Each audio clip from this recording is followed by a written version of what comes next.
Make sure you stay until the end. We will explain common mistake people make when replacing fuses, relays, guys, and how that can cost you quite a bit of money that you don't need to spend.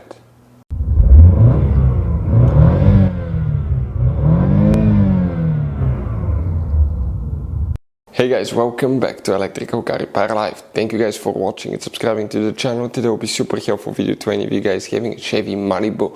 We're talking about this generation here from year 2016 to year 2023.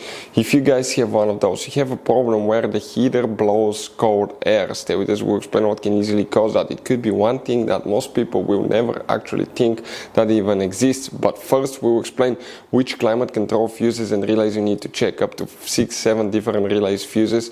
Always check those first. That's the easiest thing to do. Then start with the diagnostic, guys. Something else we'll talk where you can buy cheap parts, tools, fuses, relays at a good price, quick shipping. That way you do not waste your money and time. And why it's important to always test fuses and relays.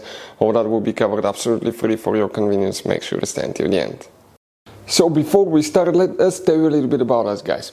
If you have a Chevy Malibu, we're talking about that generation here from 2006 to all the way 2023, guys. If you have one of those, we'll be making a video about every fuse, every relay in that car. Why we do that, guys? To save you time and money.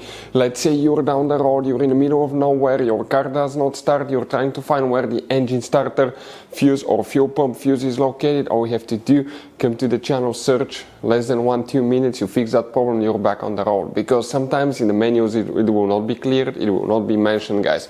If you need to buy, guys, okay, any parts, tools, fuses, anything for your Chevy Malibu at a really good price, quick shipping, that way you do not waste your money, we will share the links in the description of the video below for your convenience. Please check it out.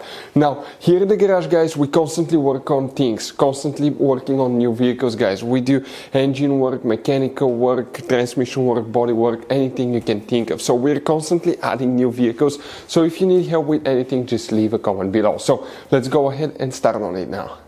So now what we have here specifically, we're going to demonstrate on this 2017 Chevy Malibu, guys, right here. Now you guys have multiple fuse boxes in this car, up to 3 of them. Today we'll be working 2. Open the driver door first.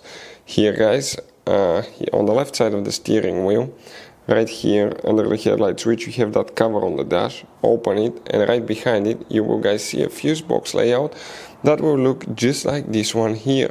Now before we, guys, continue, let's explain quickly why it's always a good idea to test fuses and relays. It is, guys, very important to test fuses and relays. On those fuses you cannot clearly see if they're burnt or not, especially you can see in the J-case fuses as well. And if you guys assume, okay, let's say you remove a fuse, you look at it and you assume, guys, that it's actually a good fuse, but it's actually a bad fuse, sometimes you cannot clearly see that. What can easily happen, guys, at that point, you can put the bad fuse in and you start replacing parts and tools that you don't need to, so you will lose your time, you lose your money to fix a problem that doesn't exist, when all you had to do is test the fuse and replace it. We'll put a link to a special video that will teach you how to test fuses, how to check relays very easily as well, guys. So check it out, it will be in the description of the video below. Here, guys, we'll need to check a couple fuses. We're talking about fuse number 1, 2, 3, 4. This is a climate control fuse, 40 amp fuse. Then you need to check fuse number 29, 30, 31, 32, 33.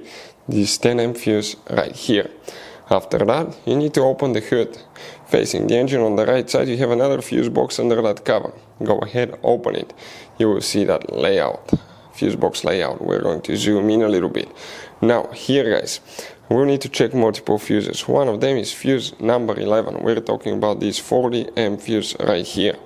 After that, we'll need to check fuse number 29 here, fuse number 65, relay 64, fuse and relay 70, 73 right here.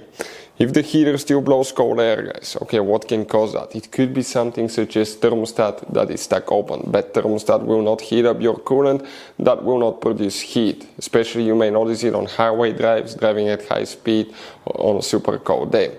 Number 2, it could be something like a plugged up heater core. It doesn't happen very often. We've seen it happen on 2 times in our career, guys, but porked up heater core practically will not allow hot coolant to flow through it, and that will not produce heat. But number 3, this is quite often. We've seen it failing on some cars with even less than 10,000 miles, believe it or not. This is known as a blind door actuator. This is the little bitty motor that turns a flap from cold to hot. And if that device quits working, okay, your heater may be working perfectly fine, but if it's stuck in cold blowing position, you just get cold air, guys. Hopefully the video will be helpful to any of you needing help with that. Thank you guys for watching and see you next time.